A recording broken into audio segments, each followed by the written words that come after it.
Hello, I'm Ollie, and this is Criminolly, where I talk about crime, pulp, horror, that kind of thing. Today, I want to talk about my favourite writer, Evan Hunter, and my new project to finish reading his work.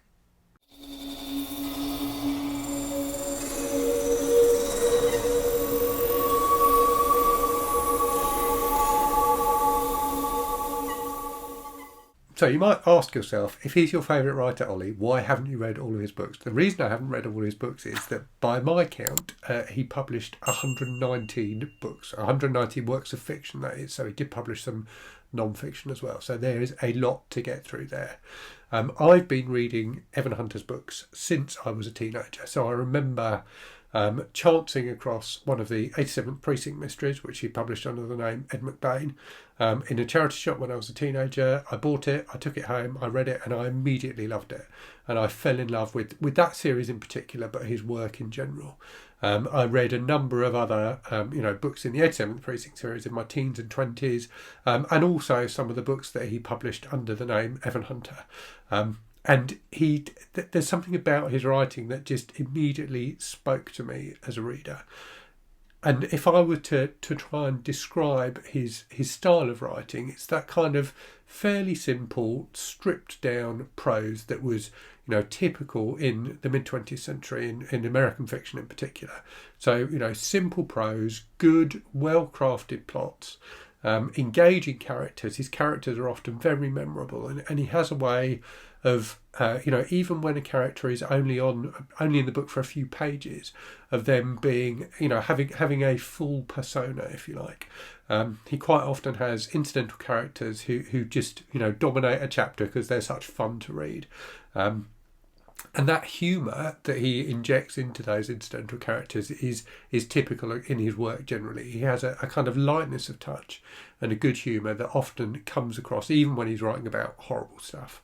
So he manages to do all of that, and he also manages to convey, not always, but often, some messages, some deeper thought in his work, without those thoughts overwhelming the whole of the book.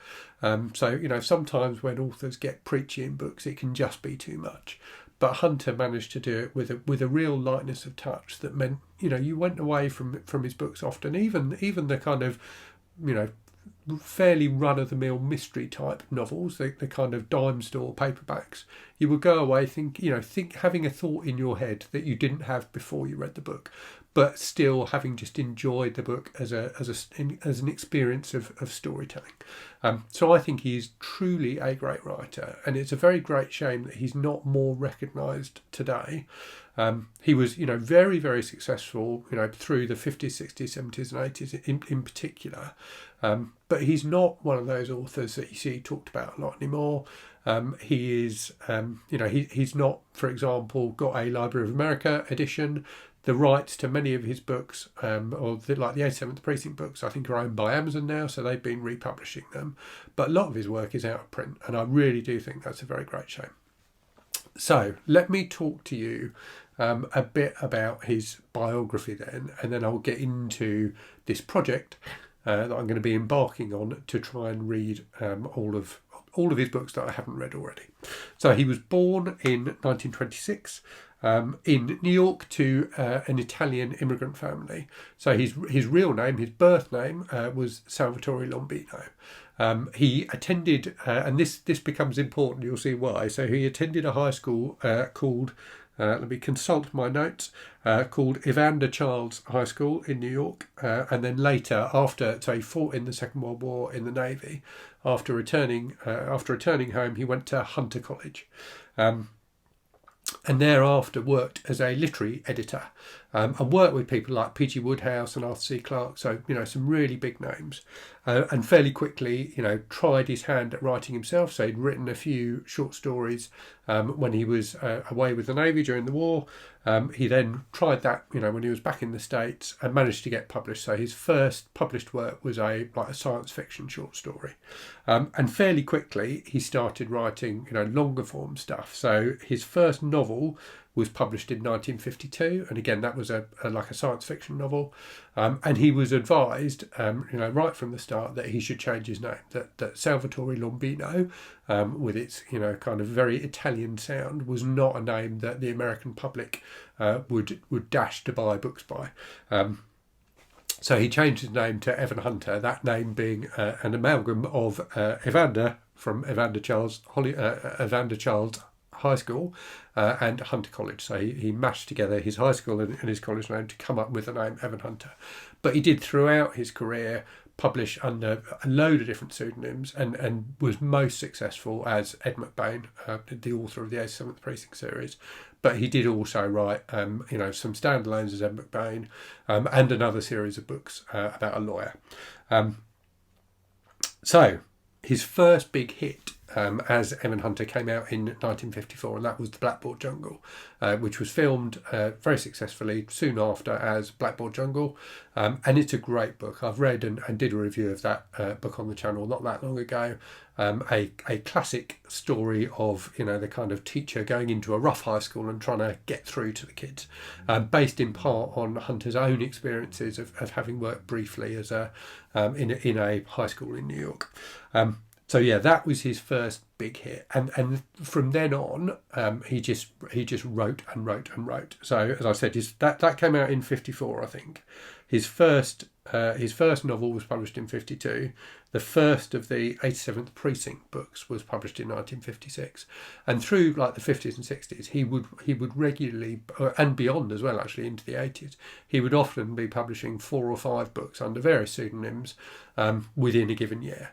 And the reason for the use of pseudonyms was that he was so prolific. So his publishers advised him that he couldn't saturate the market with Evan Hunter books, so he adopted various pseudonyms so he could write and sell books. And I think he approached writing very much as a job. He would get up in the morning, he would go to his office and work from 9 to 5, writing, and that's why he managed to be as prolific. But he clearly just had a talent for it. He could just turn out engaging, interesting stories. But he spread himself. He didn't just write crime. So the Evan Hunter name, he did publish some crime under, but he wrote a variety of different books as Evan Hunter, more kind of literary type stuff. And used the Ed McBain pseudonym, mostly for publishing crime fiction. But he did, early on in his career, he did publish a fair bit of science fiction as well. And he, in fact, wrote or published at least one book every year from 1952, when his first book came out, until 2005, when he died, which is incredible. So for over 50 years, he was publishing at least one book a year. And most of those years, he published more than one book. And I think that's one of the reasons why I love him so much as a writer, is he speaks to that style of writing that I really, really enjoy, which is kind of almost like the kind of journeyman writer, the writer who is treating it as a job, but does it really, really well. So he wrote to make money. He wrote to make money, and that's why he wrote and published so much to keep his family, and in fact multiple families, because he ended up being married a number of times. So yeah, he treated it as a job, and I love the fact that he did that, but was still able to write such fantastic books. And when I run events like Garb August, it's very much about that style of very commercial writing, which people often poo-poo a bit, but which can actually hold complete gems. And I definitely consider McBain Hunter's work to be gems. I think he wrote some truly excellent books. My favourite books of his are the 87th Precinct books, which I've talked about on the channel before, and I will put a link in the description to this video to my video where I talk about the 87th Precinct series as a whole. But I've enjoyed every book I've read by Evan Hunter. I've never read a duff by him, and I'm looking forward to reading more of his work and gradually working my way through his entire catalogue. So, as I said at the start, he wrote 119, or published, I believe, 119 books. So either short story collections or novels. I have read, I believe, 68 of those. So there's 55 books in the 87th Precinct series. I've read all of those, and I've read a number of other books by him. So I've read some of the Matthew Hope series he published as McBain, and a few of his standalone books published as either Hunter or under different pseudonyms. So that means, given that I've read 68, I've got 51 to go. So I've got quite a few to get through. His books are often shorter, so particularly the McBain books are, typically less than 200 pages, and they are, they're quick reads, they're fun quick reads. So those ones I can probably get through, reasonably quickly. Some of his Evan Hunter books are a lot longer. There's one called The Paper Dragon, which is about a court case, which I think is about kind of 600 or 700 pages. But I do definitely intend to read all of them. So 51 books to go. I've actually got already, either on my Kindle or paper copies of 24 of those. So I'll focus on reading those first. But I will, gradually over time pick up the other 27 and get through those. And some of those are some of the quite early sci-fi ones, for example, that I don't have yet. So I'm really, really, really, really looking forward to doing this. It's something I've been thinking about doing for a while. As I say, Hunter is, my favourite author, and to an extent, I think one of the reasons I haven't done this before is I don't want to get through all of his books. I don't want to get to the point where there isn't another Evan Hunter / Ed McBain book for me to read. But having said that, I know that I've had huge pleasure rereading his books. So some of the 87th Precinct books, for example, I've read multiple times. So I think even when I do get to the end, it won't be goodbye to Hunter. It will just be an opportunity to reread. So yeah, really, really looking forward to it. Let me know in the comments if you've read Evan Hunter's work or Ed McBain's work. Let me know what you think of him. I will check back in regularly on this, maybe in weekly wrap-ups and things like that, and let you know how I'm getting on with the project. But yeah, really, really looking forward to it. I will put in the description to this video a list of all of the books I'll be reading for this project, so you can track my progress and let me know if you've read any of them. But I'm going to start at the end. So I'm going to start with Alice in Jeopardy, which was Hunter's final book that came out in 2005. Anyway, I will leave it there and say, as always, thanks very much for watching. Hope you're safe and well out there. Hope you're reading good stuff, and I'll speak to you again very soon. Cheerio.